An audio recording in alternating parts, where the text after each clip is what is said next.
Diascofoot, miroir du football de la diaspora congolaise.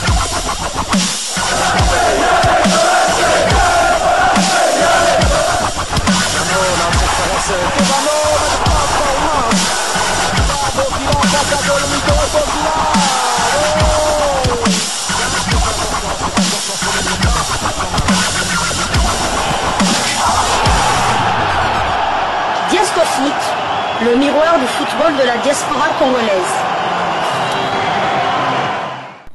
Vous êtes sur Diascofoot, le miroir du football de la diaspora congolaise. Diascofoot vous dit bonjour, tout le plaisir est pour nous de vous retrouver, mais surtout de savoir que vous êtes nombreux en train de suivre votre chaîne YouTube dédiée uniquement aux footballeurs de la diaspora congolaise. C'est l'heure de partager avec vous quelques news que nous avons pu récolter pour vous, des news concernant certains de nos internationaux ou des binationaux qui se sont illustrés dans leurs clubs respectifs, et cela dans le cadre de cette deuxième livraison sportive de ce mercredi 18 septembre 2024, une livraison qui nous conduit du côté de l'Angleterre, en Angleterre, pour parler d'un international congolais en première ligue, bien évidemment, Axel Tuanzebe, qui continue à marquer les esprits, qui a surtout marqué les esprits après sa masterclass face à Brighton, efficace face à Brighton. Axel Tuanzebe a vu ses efforts être mis en lumière. L'international congolais a en effet été nommé dans l'équipe de la semaine de la première ligue de la BBC Sport par Troy Deeney. La reconnaissance acquise en ce début de saison semble être un signal fort pour un joueur dont les ambitions sont sans doute d'évoluer dans un club de premier plan après son passage du côté de Manchester United. L'international congolais a délivré une copie propre contre les Seagulls avec notamment 87% de passes réussies, 48 touches au total, 7 dégagements, 4 plaquages tentés, 3 plaquages gagnés, une interception, une grosse occasion créée, 0 but encaissé et 0 faute commise. On peut dire donc un clean sheet. De quoi séduire l'ancien attaquant de Watford et aujourd'hui analyste de la BBC. East Anglian Daily Times lui a d'ailleurs consacré un article dont le titre est Ipswich Town, Axel Tuanzebe named Troy Deeney's Team of the Week. Ipswich, Axel Tuanzebe nommé dans l'équipe de la semaine de Troy Deeney. Le joueur de 26 ans a disputé les 90 minutes contre Brighton et Hove Albion, aidant les Blues à prendre un point au stade Amex avec un match nul, 0 but partout. Tuanzebe a mis dans sa poche l'international japonais Kaoru Mitoma. Ce dernier s'est créé très peu d'occasions concrètes. L'ancien défenseur central de Manchester United a montré toute sa classe défensive en 1 contre 1, ce qui a attiré l'attention de Deeney dans le Sussex. Il s'est absolument occupé de Kaoru Mitoma, a déclaré l'ancien joueur de Watford après avoir regardé le match en direct au stade. Il est évidemment très bon, une excellente défense et il a bien fait en attaque. Il a contribué au clean sheet de son équipe.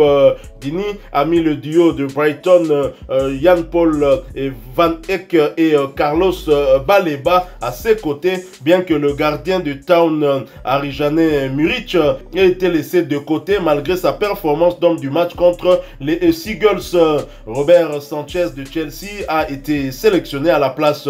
Le jeune coach de Brighton, Fabian Urzeler, 31 ans, a également fait l'éloge de Tuanzebe, le décrivant comme un défenseur très fort et l'un des défenseurs les plus rapides de la première ligue. L'un des défenseurs les plus rapides de la première ligue. Et c'est peut-être cette qualité qui fait que Axel Tuanzebe finalement soit préféré du côté droit de la défense plutôt que dans l'axe et dans la tanière. On l'a vu lors des 2 dernières journées qu'il s'est installé maintenant comme un titulaire indiscutable qui va déboulonner Axel Tuanzebe. En tout cas, ce n'est plus Gédéon Kaloulou. Il faudrait peut-être chercher un autre joueur d'un autre calibre, peut-être Aaron Bissaka.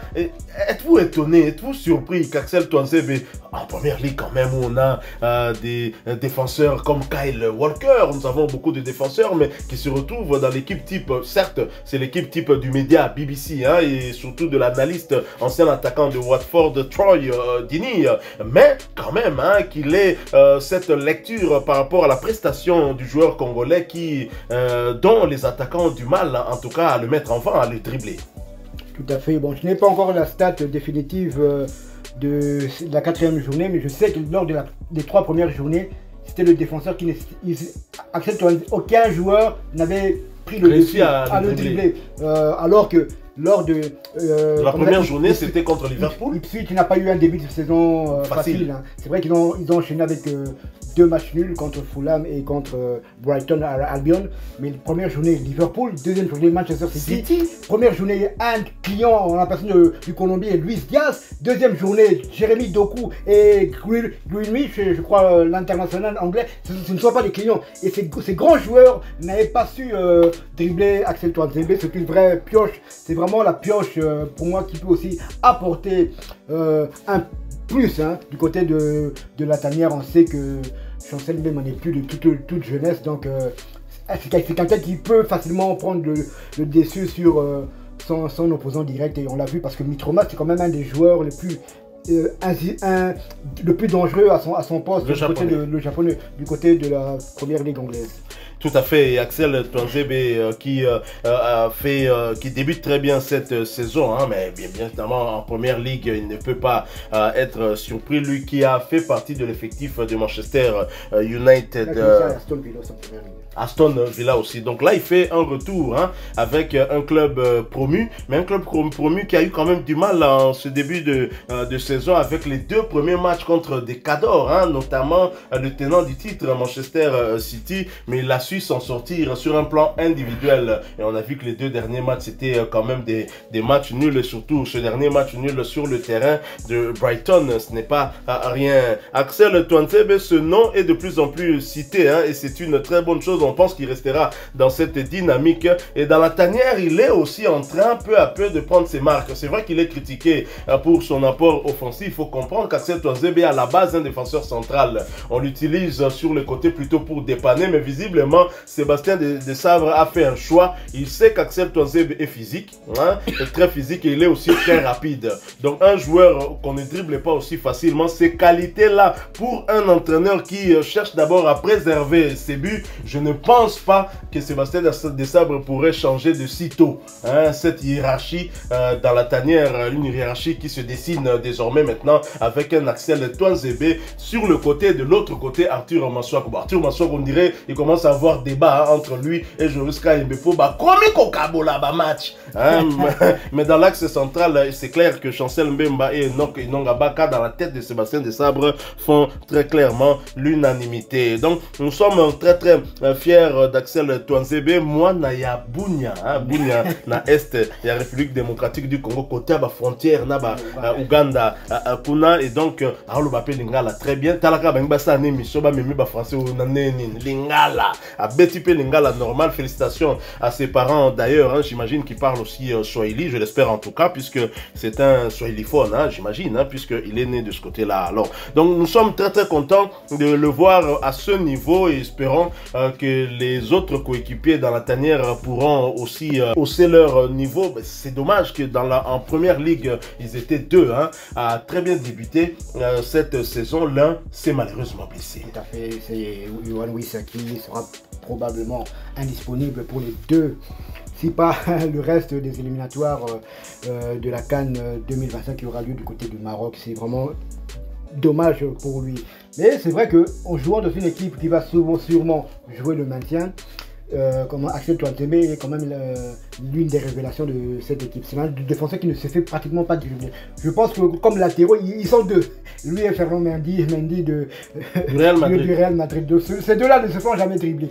Donc c'est une très bonne chose. On est vraiment fiers de lui. On espère quand même, vu ses prestations, qui pourquoi pas viser un club plus huppé et apporter à la tanière on est vraiment fiers de lui. C'est vrai que lors surtout la première mi-temps, à Colo, il n'avait pas, faut être honnête aussi, il n'avait pas vraiment aidé. Tout à fait. Parce qu'il a été critiqué, mais en fait, je pense que c'était la faute plus à Colo, qui ne descendait pas, qui ne défendait pas bien. Il était parfois assis entre deux chaises. Il faut savoir que lorsque une équipe attaque, donc les joueurs qui jouent comme latéraux doivent venir fermer l'axe. Donc ça fait comme pour boucher un peu l'espace. Et maintenant, ce sont les latéraux qui doivent combler ce trou. Et malheureusement, à Colo ne l'avait pas très bien fait. Sébastien Desabre l'avait compris d'ailleurs très tôt, heureusement. Il mettait carrément l'équipe en danger. C'est pour ça que Sébastien Desabre a eu cette réactivité et en sortant à Colo à la 30e minute de jeu. Et on a vu que c'était corrigé parce que dans ce même couloir avec Théo Bongonda, les choses étaient plutôt différentes. Voilà, nous sommes arrivés à la fin de cette deuxième livraison de ce mercredi 18 septembre 2024. Si vous l'avez aimé, laissez-nous un maximum de j'aime. Merci de partager avec nous en commentaire votre point de vue. Abonnez-vous sur cette chaîne Diasco Foot parce que nous sommes le miroir du football de la diaspora congolaise. Et n'oubliez pas d'activer la petite cloche de notification histoire de ne plus rien manquer des prochains sujets que nous allons vous proposer encore une fois. Merci à vous avec espoir de vous retrouver bientôt dans un autre sujet d'actualité. En attendant, portez-vous bien. Et Diasco Foot vous dit au revoir.